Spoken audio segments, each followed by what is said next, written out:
Hola, ¿qué tal? Espero te encuentres muy bien. El día de hoy te hablaré del tema de la interpretación jurídica. Empecemos con qué es la interpretación jurídica. Es la parte de la teoría general de derecho orientada a desentrañar el concepto del contenido de las normas jurídicas, cuando su sentido normativo no se ha entendido. A partir de esto se manifiesta un análisis lógico-jurídico interno de la norma. También tenemos teoría de la interpretación. Una de ellas es la teoría cognitiva, que es la actividad intelectiva o de entender. Esta busca el significado objetivo de los textos normativos o la intención subjetiva de sus autores.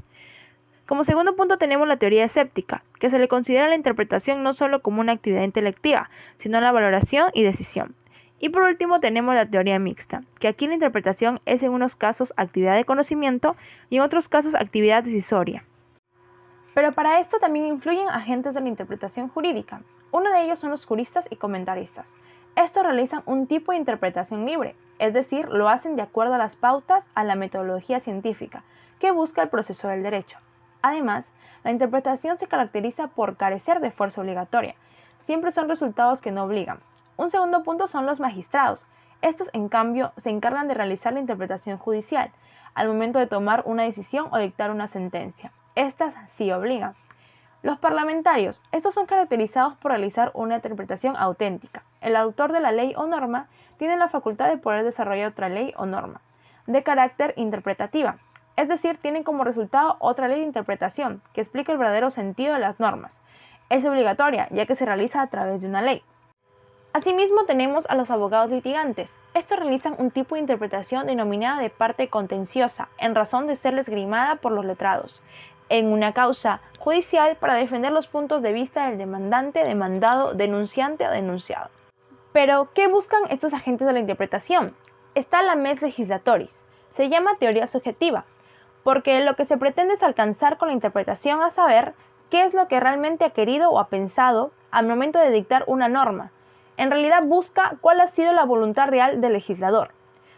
También está la mens legis, que se llama teoría objetiva, porque se quiere saber qué dice la ley y no saber qué dice el autor de la ley. Esta busca realmente cuál ha sido la voluntad de la ley. Clases de interpretación. Aquí tenemos las fuentes de interpretación. Esta está conformada por la interpretación doctrinal, que también es conocida como científica. Como su mismo nombre lo indica, esta interpretación es practicada por los doctrinarios, por los teóricos, por los estudiosos del derecho y en general por quienes se dedican a la ciencia del derecho. También tenemos la interpretación judicial, que es practicada por los jueces y tribunales para emitir sus decisiones, sentencias y demás resoluciones motivadas jurídicamente. Y por último está la interpretación auténtica, que se le denomina también interpretación legislativa. Esa es realizada por el propio autor de la norma, además es efectuada por el legislador o mejor dicho por el poder legislativo. Se considera interpretación auténtica cuando es hecha por el propio autor o el propio juez de la norma. Hablaré de las características de la interpretación jurídica, pues se sabe que toda interpretación conlleva a 5 características. Interpretación como conjunto de métodos. Esta nos dice que es concebida como un conjunto abierto que contiene un número indefinido de instrumentos y subinstrumentos interpretativos. La imposibilidad de jerarquizar los métodos, donde los subinstrumentos e instrumentos interpretativos han resultado erróneos.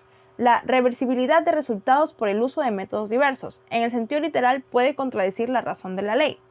Carácter argumentativo y dialecto de la interpretación. Es un argumento en términos de principio de rectitud o justicia. Y por último, carácter ideológico de la interpretación, la realidad social de tiempo de aplicación de la ley.